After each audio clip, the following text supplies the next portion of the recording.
जय हिंद दोस्तों। इस वीडियो में हम बात करने वाले हैं लघुत्तम समापवर्त या कैसे निकालें। इसे निकालने के लिए आपको सबसे पहले जानना होगा अपवर्त किसे कहते हैं। अपवर्त में ही यही आता है सम अपवर्त, समान अपवर्त। अब समान अपवर्त निकालने के बाद उसमें से सबसे छोटा अपवर्त निकालना होता है, वही होता है लघुत्तम समापवर्त। तो चलिए सबसे पहले आप इसे खंड करिए। देखिए खंड करने के बाद ये आएगा सम धन अपवर्त, इसे जोड़ेंगे तो समापवर्त बन जाता है। और ये लघुत्तम मतलब सबसे छोटा अपवर्त। तो अभी पहले आप जान लीजिए अपवर्त या किसे कहते हैं। अपवर्त जान लेने के बाद आप ये एलसीएम निकालेंगे। पहले अपवर्त के बारे में पूरी जानकारी ले लीजिए। तो चलिए सबसे पहले देखिए दो का अपवर्त क्या है। यह है दो।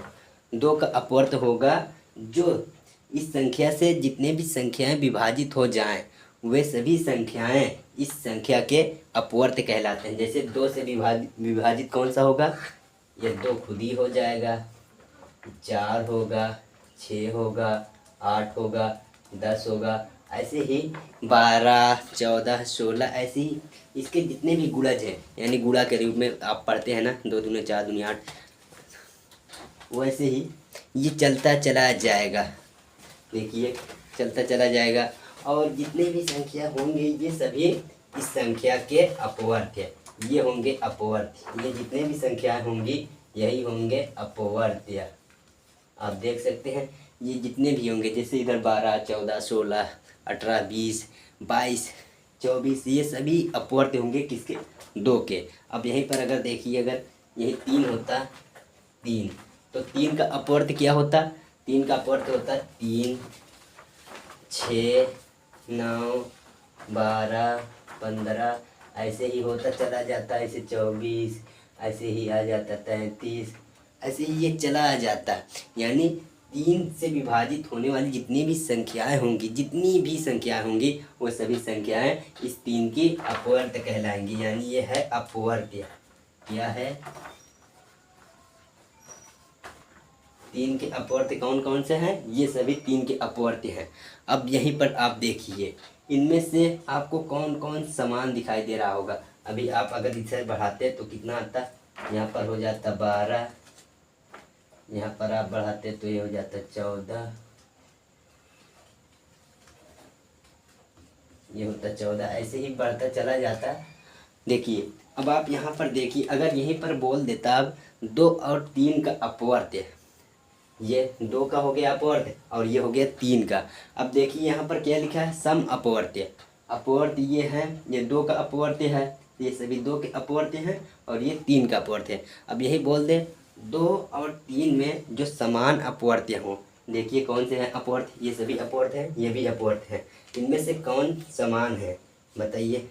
देखिए 2 तो नहीं है, 4 नहीं। अब ये देखिए ये और ये दोनों आपको समान दिखाई दे रहे होंगे। और आप यहाँ बढ़ेंगे, ये देखिए और ये देखिए, ये भी आपस में समान है। ये सभी संख्या आपस में समान है, यानी ये सम अपवर्त्य हो गए। ये देखिए ये वाले, ये देखिए समान, ये समान, ये अपवर्त्य हैं किसके, 2 और 3 के, ये है समान अपवर्त। अब यहीं पर निकालना आ जाता है कि सबसे छोटी लघुत्तम समापवर्त क्या है।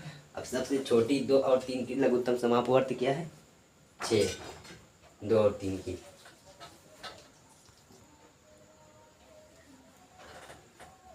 अब यही अलग से हम देखते हैं, इनको अलग कर देते हैं। देखिए सवाल आता है कि 2 और 3 का लघुत्तम समापवर्त निकालिए, तो कैसे निकलेगा।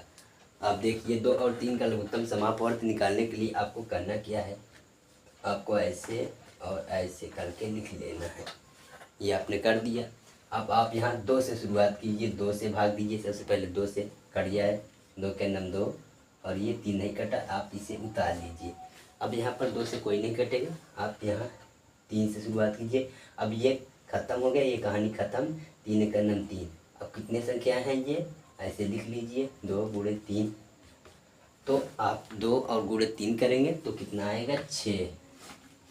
अब यही होगा समान अपवर्त्य, कौन सा, सबसे छोटा। आप देख सकते हैं ये अपवर्त्य है, ये भी अपवर्त्य है। इसमें इसके बाद देखिए बड़ा ये है, लेकिन सबसे छोटा 3 का अपवर्त्य 6 और 2 का 6, जो दोनों में समान है वो कौन है? 6 है। तो 2 और 3 का लघुत्तम समापवर्ती 6 है। तो अगला सवाल लेकर देखते हैं इन सबको हटाने के बाद।